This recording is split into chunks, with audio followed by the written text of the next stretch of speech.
Morning. Welcome and hello. We welcome you to our second series in our webinar, series, on the 4-point approach to downtown revitalization. Today, we're going to be talking about design. I am Christine Schulke with the Connecticut Main Street Center, and we're very excited to have all of you joining us today. We actually have people registered from 10 different states across the country, from as far away as I saw Washington is joining us, Rhode Island. We have people from North Carolina, as well as our friends across Connecticut. So welcome and thank you to all of you for joining us today. We at the Connecticut Main Street Center are the expert resource for developing and sustaining vibrant downtowns and main streets that fuel our state's prosperity. Our mission is to assess, educate, convene, and advocate to develop and grow our downtowns. So in essence, we help Connecticut create the kind of places that people want to live. We do this by assisting municipalities, downtown management organizations, small businesses, and property owners to be more knowledgeable. We help communities understand how to bring about incremental change and transformative economic development that's appropriate to their place. Moving on. First and foremost, we have to give a big thank you to all of our sponsors. We truly could not do what we do without you, and we thank you very much. First and foremost, to our founding sponsors, Eversource, and to DECD, which is the State of Connecticut Department of Economic and Community Development, and also to our growth sponsors, UIL Holdings and SHPA, which is the State Historic Preservation Office. Moving on. There you go, thank you. Okay, so at Connecticut Main Street Center, we offer a suite of educational and networking events, which we collectively call the Main Street Forums for the 21st century. So we would like to thank the sponsors of our Main Street Forums, Webster Bank, Avangrid, and the Farmington Bank Community Foundation. There you go. We would also like to thank our corporate investors, People's United Bank, Capital for Change, Windsor Federal, and M&T Bank. And then also to our strategic partner, FHI Studio, who is our AICP certification maintenance provider. So as a note to planners, today's webinar is approved for 1 CM credit. And then if you can move the slide. We would also like to thank the sponsors of this webinar series, Liberty Bank. So before we begin, a couple of quick housekeeping notes. Today's webinar is going to be about an hour. We'll stop for questions at the end. Although please feel free, as Judith said, to put your questions in the chat box as we go along. We will note that and answer as many as we can as we go along. And also, after today's webinar, you will receive an evaluation survey. Please do fill that out, but we definitely look at your responses and we use them to plan our future programming. So, introducing today's speakers, obviously there's me, Christine Schulke. I'm our Communications and Strategy Director. But you will also be hearing from Carl Rosa, our Field Services Director, and Kristen Lopez, our Education and Training Director. So, at Connecticut Main Street Center, we believe that there are 6 core components that really need to be cultivated in order to make a downtown thrive. And within those 6 areas, there's obviously many facets and it's the unique combination of those that really define a place's vibe and its community and what it has to offer. And then how you cultivate those things is actually the 4-point approach. We were asked by a lot of municipalities to explain that, which is how this webinar series came about. Last week, if you could turn the slide, Carl and Kristen introduced the first point, which is economic vitality. So that's where we talked about focusing on 3 key areas: assessment, what community has and what it needs; real estate development, creating a one-stop shop for investors; and small business development, how you can support those small businesses to be the best that they can so they can really thrive. And I think Judith is going to chat out the link to last week's event, so you have all the information from that. And right now, I will hand it off to Carl to begin to introduce today's topic, which is design. So welcome and enjoy. Thank you, Christine. Good morning, everyone. It's great to be here again this week and speaking about one of my favorite topics of Main Street, which is design. And we're going to be talking today about all things design for your downtown districts. So when we start off thinking about design, we're asking ourselves, what is design? What exactly does it involve? for your downtown district. I like to say, first off, all things visual and physical. But then we start off and get into some of the details like sidewalks, buildings, the landscaping, lighting, signage, even litter control. Those are all aspects of and elements in design for your downtown. So some of the outcomes that we like to see from good design: we want our district to be clean and safe. We want it to be walkable and bikeable, certainly, and obviously friendly and inviting, not only for pedestrians and visitors, but certainly for investment and for a future development for your downtown district as well. So let's start off by seeing if you can visualize what you'd like your downtown to look like, how you would like your downtown to appear. And it's not too hard to visualize how you would like it to appear. You want your district to be clean and safe. You want tree-lined sidewalks, informative directional signage, restored storefronts. You want things that are very good and inviting window displays that are welcoming, that inform people, professional signage, well-lit, walkable, bikeable. These are some things that you'd like your downtown to really look like. So I'd like you to take a mind's eye tour of your downtown. What do you observe? What do you have currently? What are the challenges in your downtown? Well, we're going to talk about these 4 elements: buildings, public improvements, landscaping, and parking. So let's talk about them specifically. We'll start off with buildings. Many downtowns have historic buildings. We're not going to get into the different types of styles of historic buildings that might be in your downtown, but we are going to get into the topics of facades, building spacing, and window displays. Those 3 elements regarding buildings are important for design layout of your downtown. Starting off with facades. Ask yourself about the historic buildings in your downtown. Do your buildings reveal the original historic designs, or have somewhere along the line in their history, the facade's been covered up? You could see these 2 images. The one on the left is what was underneath the image on the right. This was a common practice for many downtown buildings across America in the 60s and 70s, when downtown building officials and building owners and merchants felt the need to try and modernize their buildings in an attempt to compete with shopping centers and malls that were kind of pulling a lot of people out of the city centers into the suburbs. So they thought if they could modernize their buildings, it would make them more attractive, and thus they would attract more people into their downtowns. Today's best practices is to expose and restore and peel away those fake skins and reveal the original grandeur and historical integrity of the buildings. You can read a lot more about this when you refer to the National Trust for Historic Preservation. They've established guidelines and standards that kind of walk you through the practices of doing that. Next slide, please. Building spacing. Is your downtown like a continuous flow of buildings that are all lined up next to each other? Or are they set back a little bit? They're not close to the sidewalk. Are there vacant lots in between lineups of buildings? You can see the image on the left shows buildings kind of continuous along a main street. On the right, there's a vacant lot that cuts between 2 clusters of buildings. Usually vacant lots create a pedestrian barrier.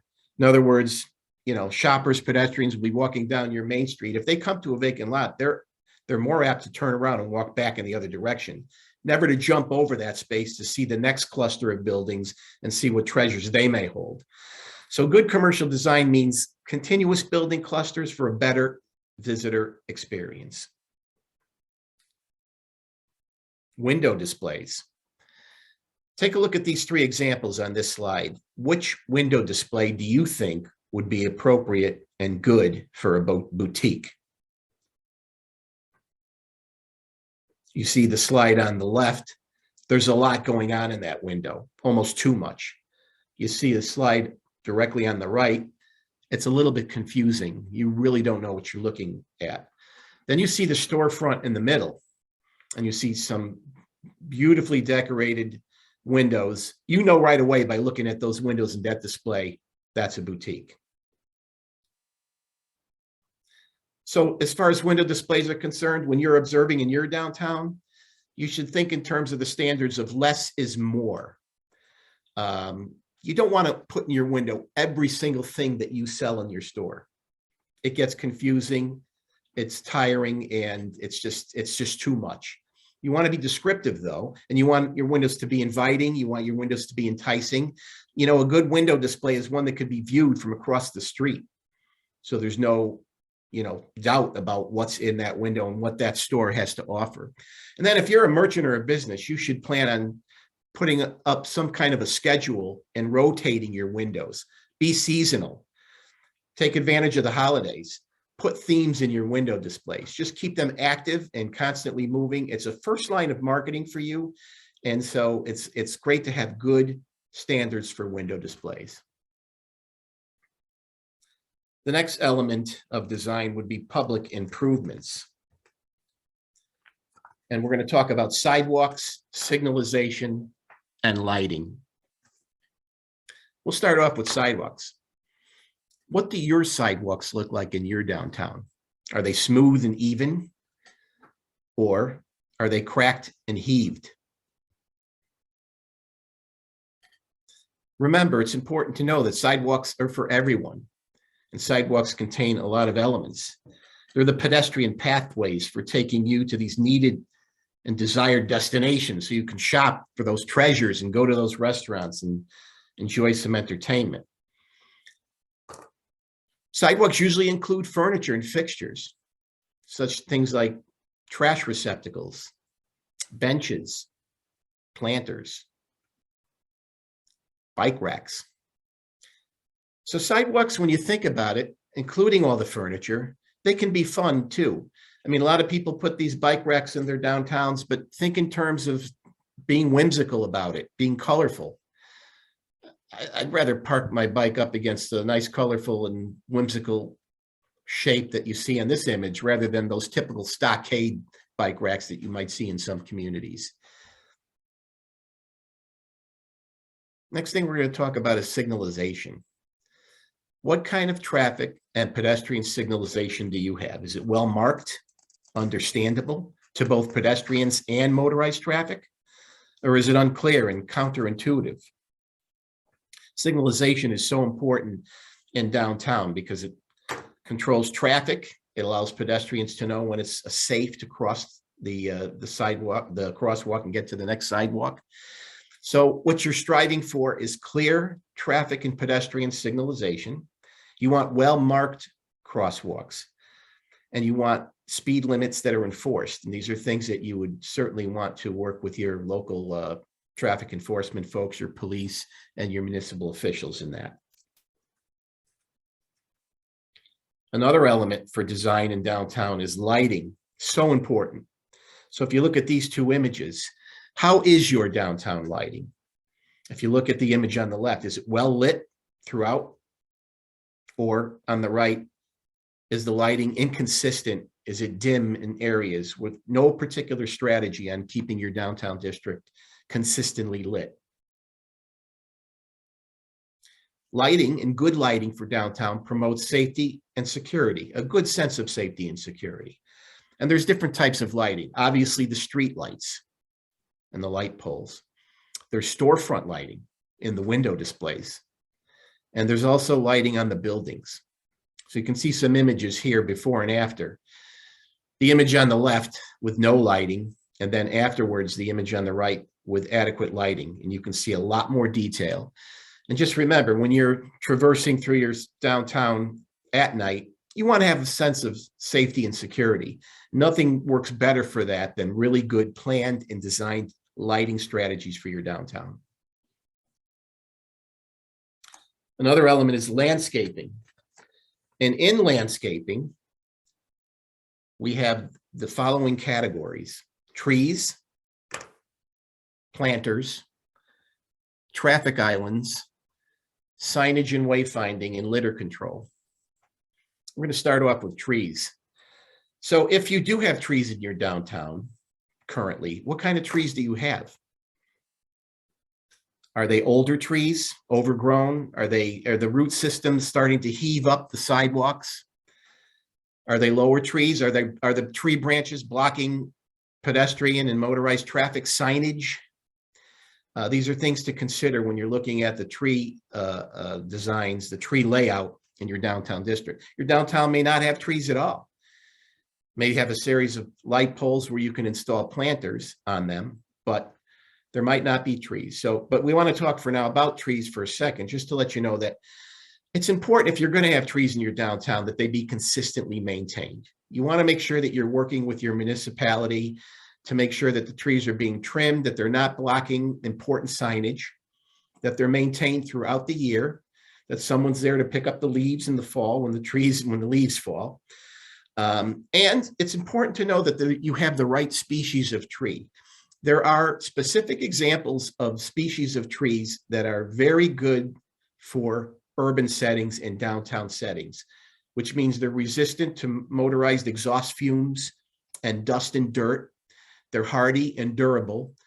Most of them are lower and they don't grow very tall, so they can be maintained easily.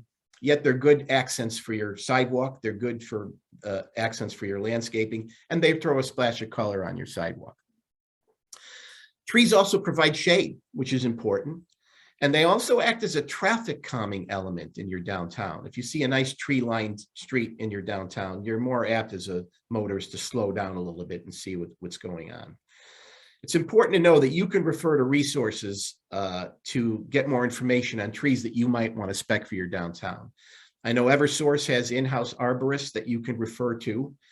And certainly after this webinar, if anyone wants to get more information on that, we can provide you with that contact information. There's also professional urban landscaping architects and landscaping companies that can spec out the right types of trees for your downtown. Many of them are professional affiliates with our Connecticut Main Street Center. So we can also get you that information as well. Now we're going to speak about planters. How is your sidewalk planter program managed? You see the image on the left, which is pretty much a designated maintenance program for planters in the downtown. Then you see the image on the right, an inconsistent maintenance program. Here's a planter that's empty with some weeds in it. It's broken. It's on a cracked sidewalk with weeds growing through it. Yes, there's color, but the attempt is pretty poor at best. So with the planters, you want to be consistent. You want to have consistent maintenance. You want to consider seasonal planting program. And can you go back to that slide one more? And you want to improve a pedestrian experience, because planters, when you think about it, not only are they throwing a splash of color on your downtown streets, but they can be fun, and they can also provide a traffic calming element, just like the trees can. Next slide.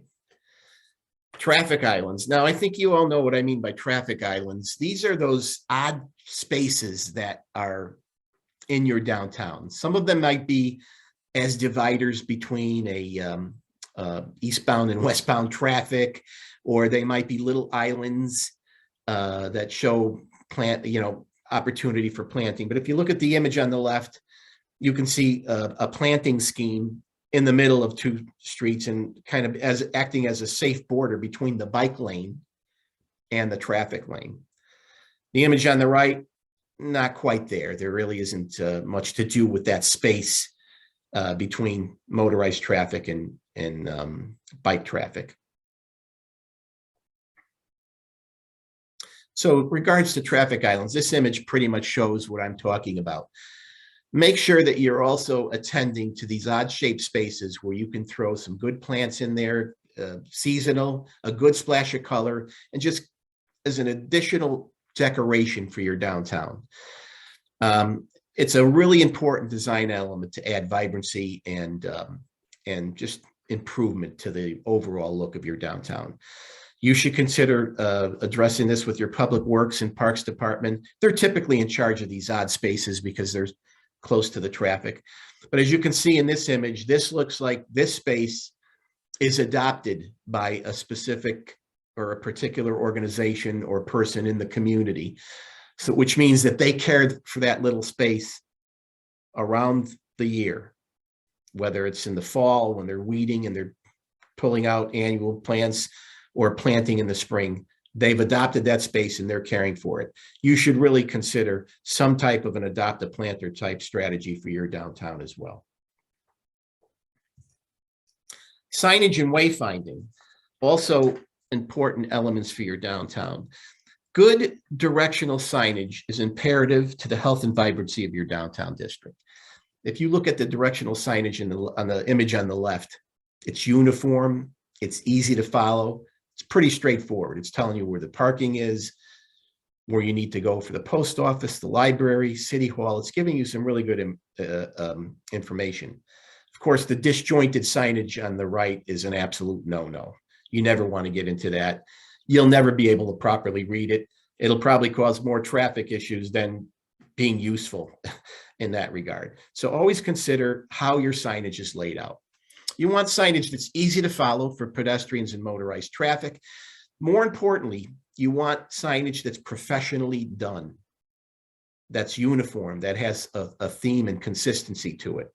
You're looking at the image here that shows vertical signage hanging out from your building. Don't forget to check with your municipality and your zoning and your ordinances to see if that kind of signage is allowable. Some communities allow it, others don't. I know in Waterbury, where I was working, they really don't allow vertical signage to come from the buildings. If you do want to put that on, you have to go for a variance to try and get that installed. Now, if you look at historic pictures of Waterbury, that's all there was these vertical signs coming out of the buildings. But somewhere along the line, they, as well as other communities, maybe for safety issues, got rid of the vertical signage. But you'll still find them in downtowns. I think they look very appropriate. They add greatly to the historic integrity of the building. So something to consider, but check with your municipality on what the ordinances are for that. You also want to consider some type of gateway signage. Signage when you're coming into your downtown, just to let people know, welcome into downtown Smithville, directions for getting to the post office or the library or the retail areas or restaurants. So good gateway signage is also very important on the main avenues that come into your downtown district. Litter control is a big one. The image on the left, nice, clean, or it's like we like to say, neat and clean to the street. So the image on the right, littered and dirty, and it shows that the community really doesn't care. There really isn't a strategy for picking up litter on a regular basis, and that it really isn't conducive to fostering investment and development in your downtown when it looks like that. So you want to have enforceable litter control ordinances, and many communities have them now. You want to have adequate trash and recycle, well-marked receptacles, well-placed in areas throughout your downtown. The image that you see here, you see a lot of these now throughout downtowns. They're solar powered, they compact the trash, they send a signal to the municipality when they're ready to be serviced and emptied, and you'll see more and more of them. Make sure that they're adequately placed around your downtown in areas where they will be used on a regular basis.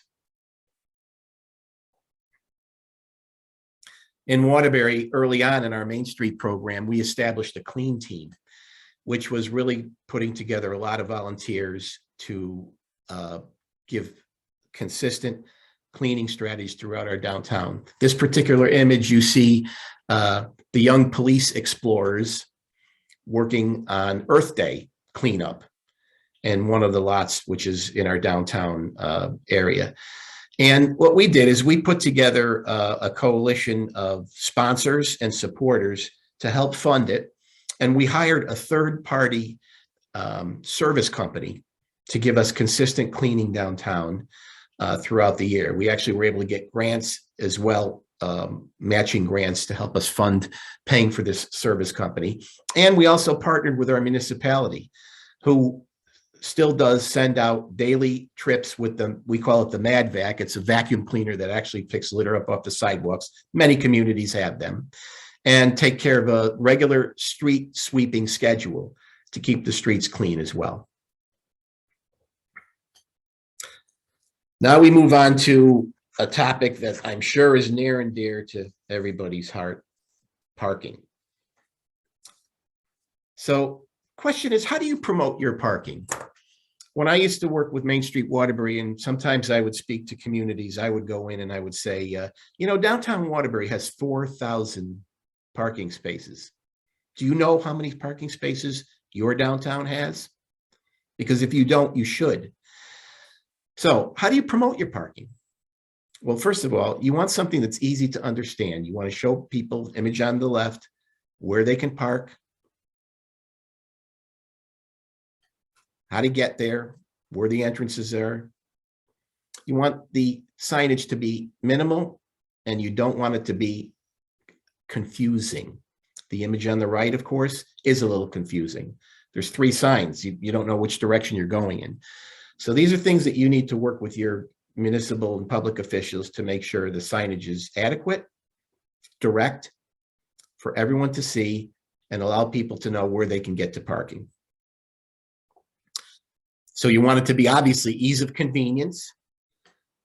You want to kind of plan where your parking is in conjunction to where people need to get to. So you should have a good parking strategy, a good layout for where your parking is, and let people know about it. Some municipalities charge for parking, others don't. There's no right or wrong answer to that question. It's what works well for you. The important thing is parking should be used almost as a marketing tool. It shouldn't be something that people have to struggle to find out about. Good parking strategies, good location, good layout equals repeat visitors. You're not creating any guesswork for the visitor that comes into your downtown. We put together a website called waterburyparking.com, very easy to remember. And with our volunteers, good old-fashioned legwork, we actually counted all the parking spaces in our downtown district, whether it be surface lots, municipal parking garages, privately owned parking garages and lots, and street spaces.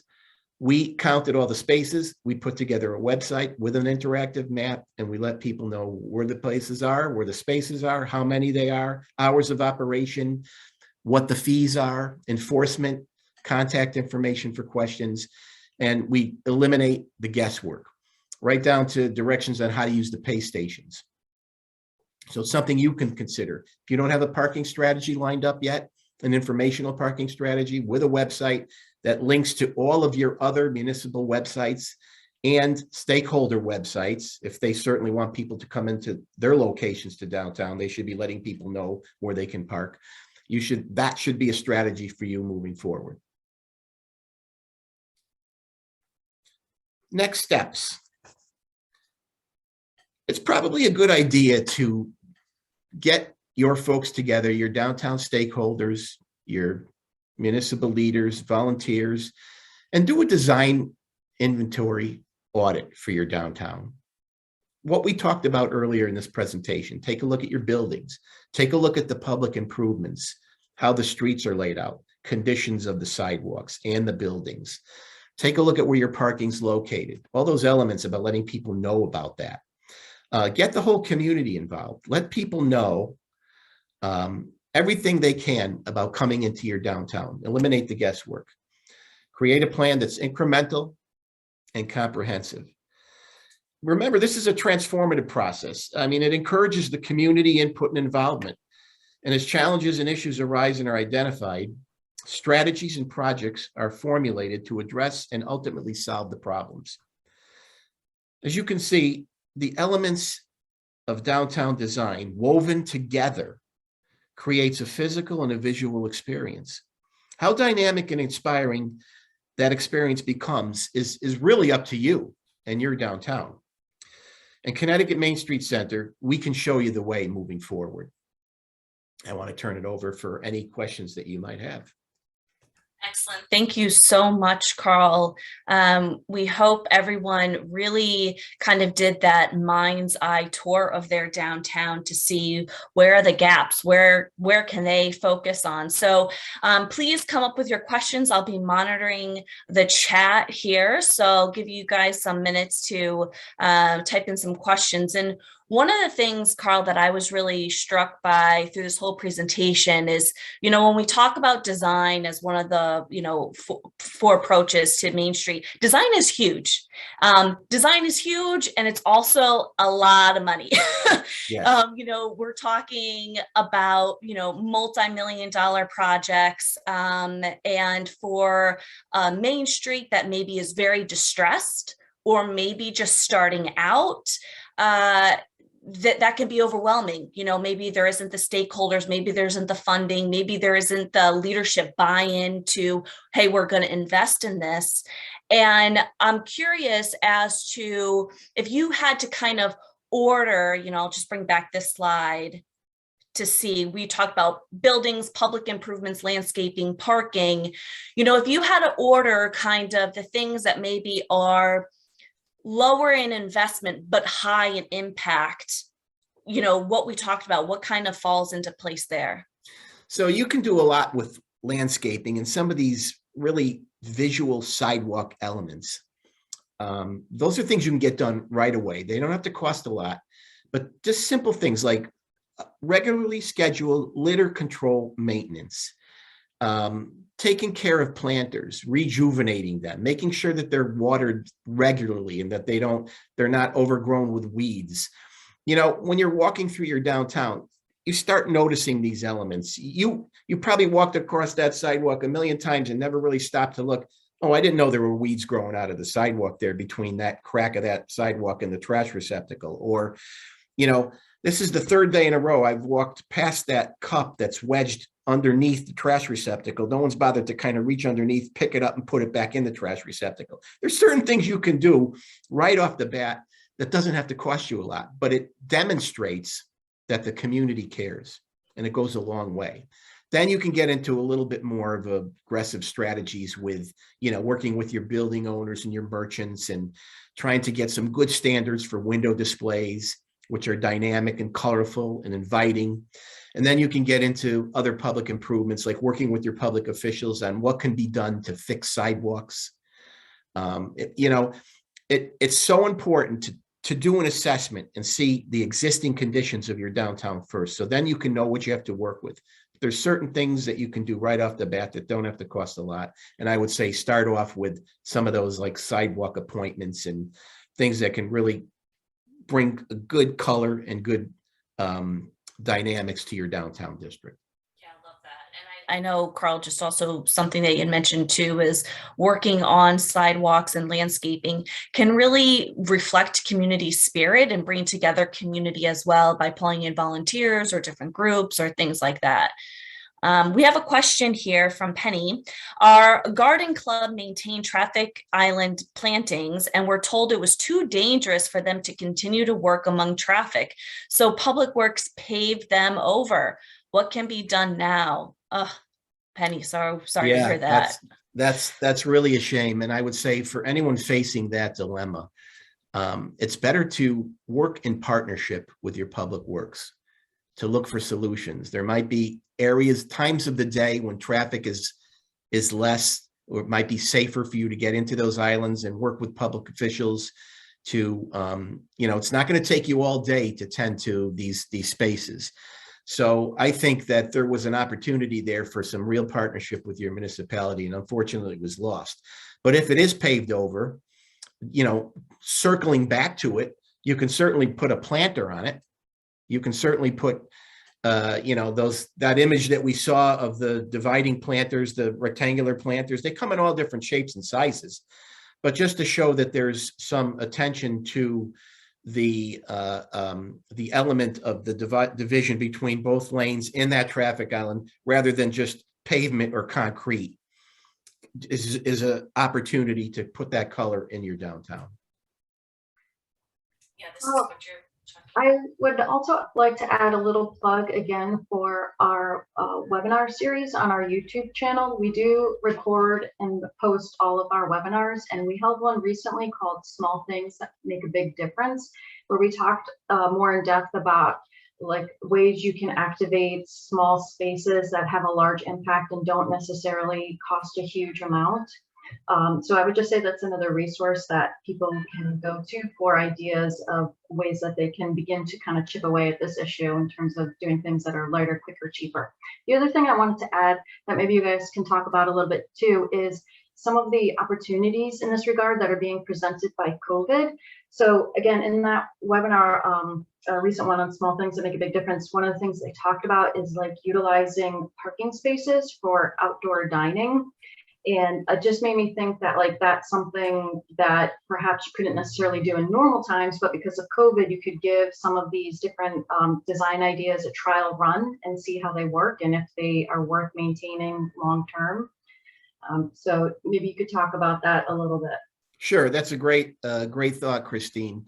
First, just circling back with the planters again, garden clubs, litter and beautification commissions, and other volunteer organizations would love to get involved with, planning out and taking care of these traffic islands with plantings and even the planters themselves. So make sure you bring in these organizations and groups to get their input and get their, more information from them on how things can be decorated and done in your downtown. They have a lot to offer. Don't exclude them. Now, as far as taking up parking spaces with, to have outdoor dining, absolutely. I've seen many examples of that in the last year to year and a half about people that are working with their local, municipal officials to make sure that they can have the couple of spaces in front of their restaurant and extend their sidewalk out a little farther for outdoor dining with proper, nice decorated barricades. I've seen some people use planters as well to make that border in the parking spaces and put tables out there. I would say, again, it's important to work with your municipal officials on a good plan and a good strategy to make that happen. You don't want to go in there and say, I'd like to throw a couple of tables here and an umbrella. Can you help us out? I mean, really have a plan on how you would lay that out in front of your store, in front of your restaurant, and put the borders in place. And I would recommend something with color and good delineation to show where the spaces end, where people are going to be sitting for safety purposes, and work with your municipal and public officials to make that happen. Annabella had a great comment too here. Work with your local arts organizations. They may want to get involved with the art that can beautify your downtown. Great idea, Annabella. How are you today? Great suggestion.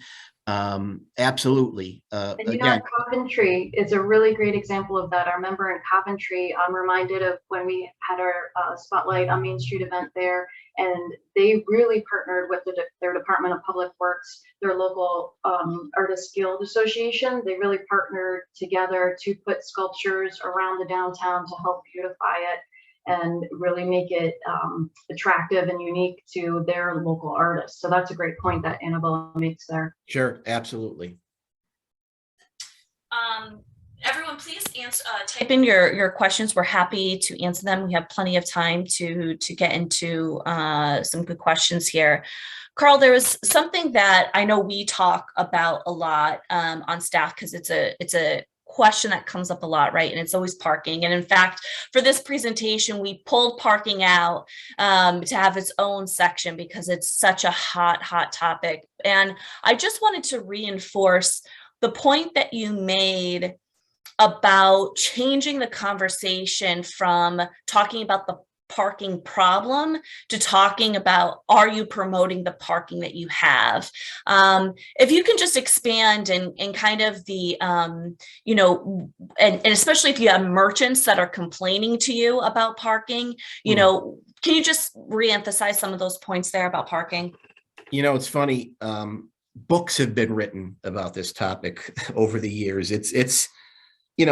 I'd like to say that it's easy to say that there are no easy answers, but that's not entirely the case. I mean, parking, you have to build partnerships with parking. You really have to work with your merchants. Merchants complain about parking from time to time because they want to make sure that there's enough spaces directly in front of their shops, street spaces. There's issues with merchants parking in front of their own businesses.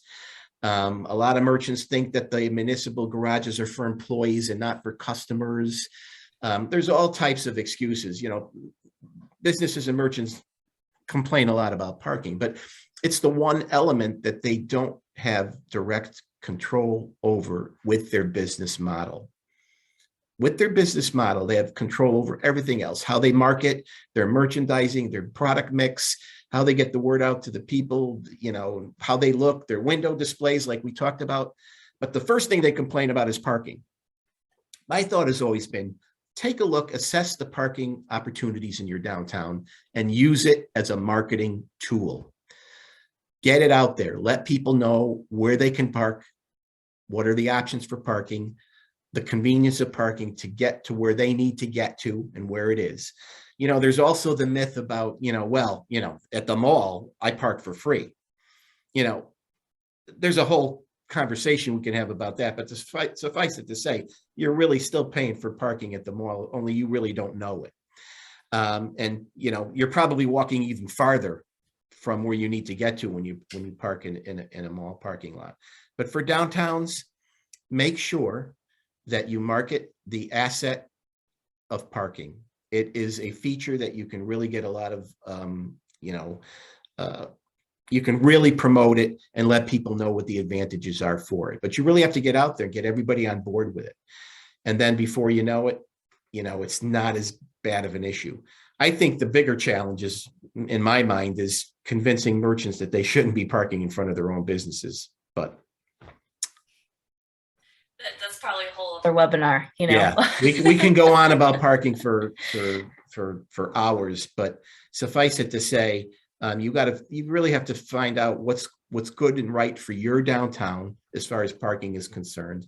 Make sure you have the options for people, clear information on what the options are, and spread that word, get the word out about it.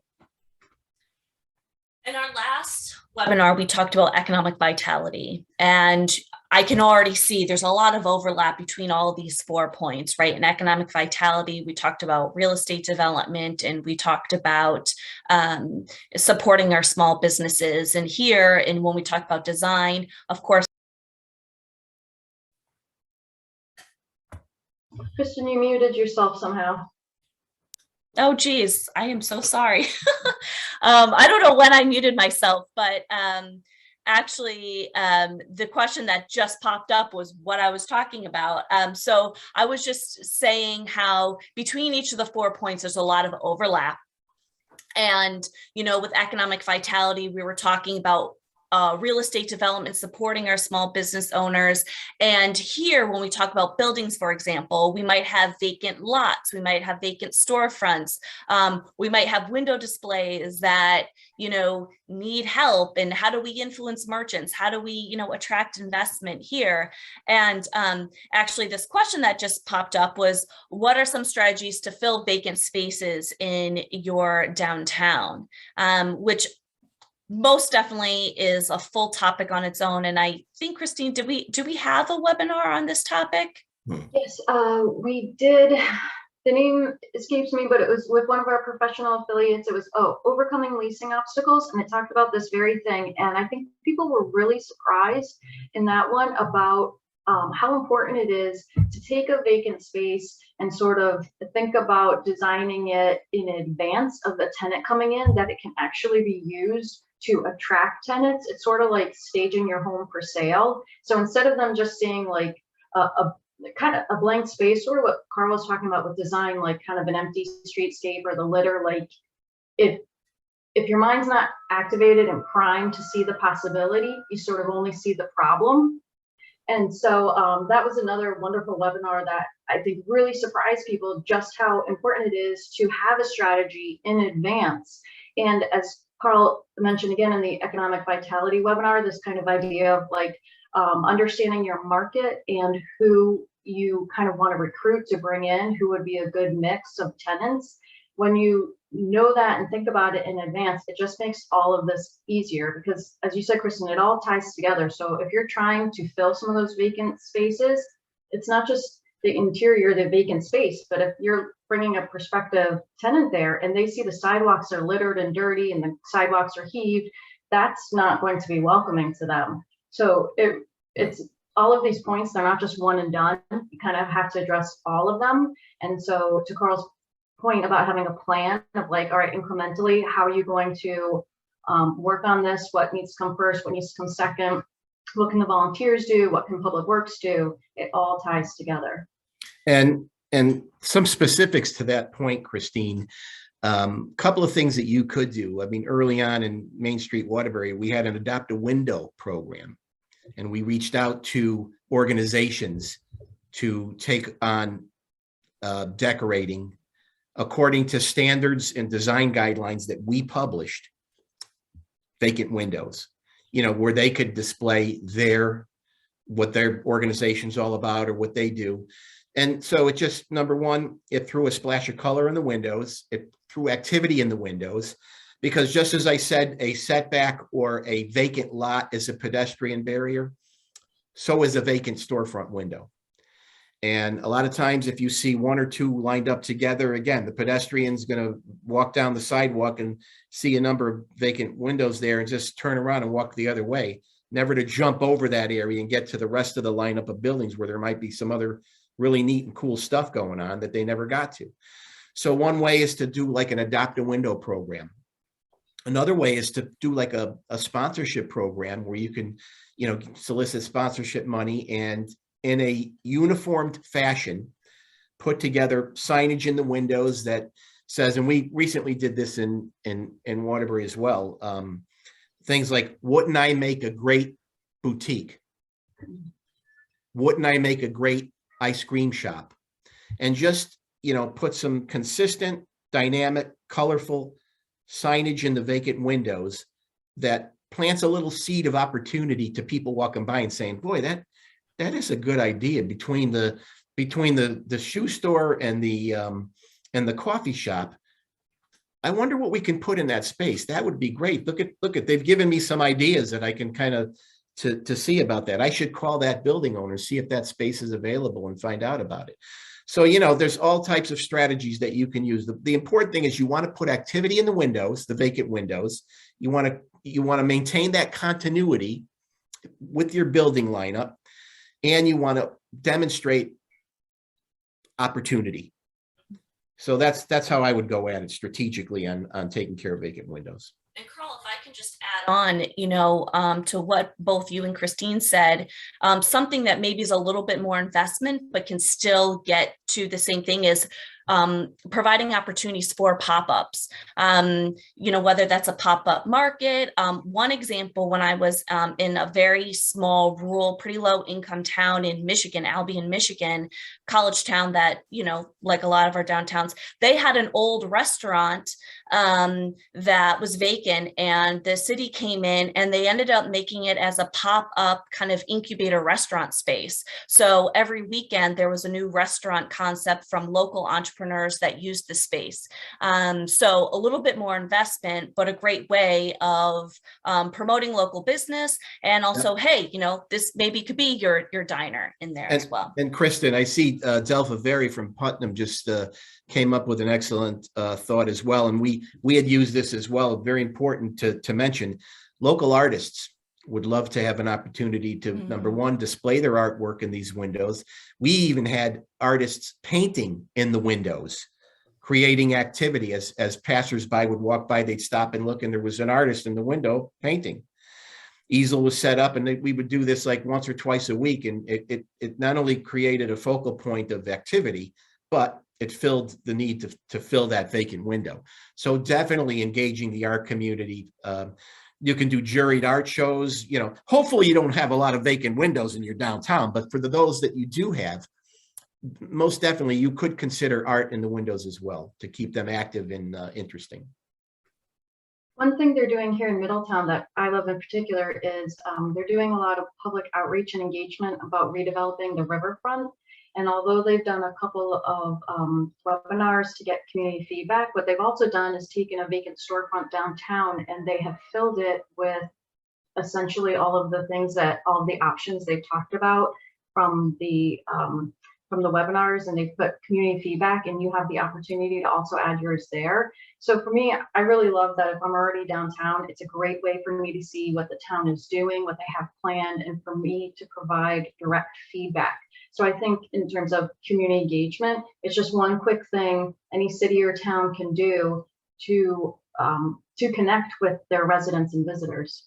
That's a great idea, Christine. I also would throw out there that you may want to take one or two of your vacant windows and put that kind of a "you are here" map in the window with the rest of the layout of your downtown so people can see where they are and where they can get to go to. And you may want to highlight some of your restaurants and coffee shops and places like that. So set aside one or two of your vacant windows with that use as well. And again, stay thematic, be consistent with, you don't want a strategy that's willy-nilly. If you're going to put a strategy like that together, be consistent with the look and the design so that from window to window, you have that similar design look and it's giving you the information you're talking about as far as, highlighting restaurants, putting a map in there, giving people ideas about what can go in that space, engaging your local artists, engaging your local organizations and the community organizations to let the rest of the community know what they're doing.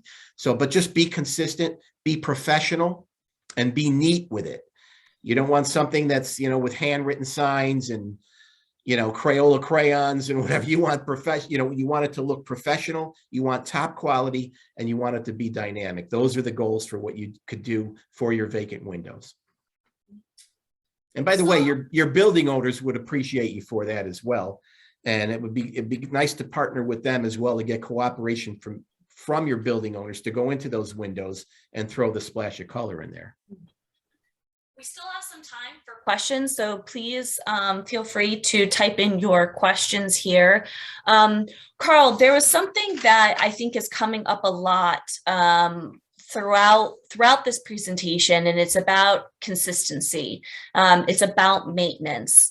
Can you talk a little bit about that in terms of the key players in a downtown that really need to be on board, working from the same playbook, if you will, to maintain the consistency, the landscaping, the maintenance of the main street? So there's a number of officials that you should have as part of your team to accomplish that. If you're a Main Street program, if you're a downtown management organization, you should be in partnership with the Public Works Department, with your local police or your community relations officer, even with your Parks Department. For example, if there are green spaces in your downtown that fall under the purview of your Parks Department, you should have them at the table as well. And other municipal officials that understand what your approach is, clearly get what the intent is, what the direction is for your downtown, and are part of your team. Bring them in early, make them part of the team, and it'll reap benefits in the future. One of the things we used to do, and our public works director would send an email once a year and say, okay, we're getting ready for the spring cleaning, street sweeping. Can you get a message out to all your merchants to sweep the sidewalk into the street so our street sweepers can pick it all up? And so we would get the message out. We would deliver all the information to the merchants and businesses. And they had, we give them like a week's notice to get ready and keep their sidewalks swept into the street.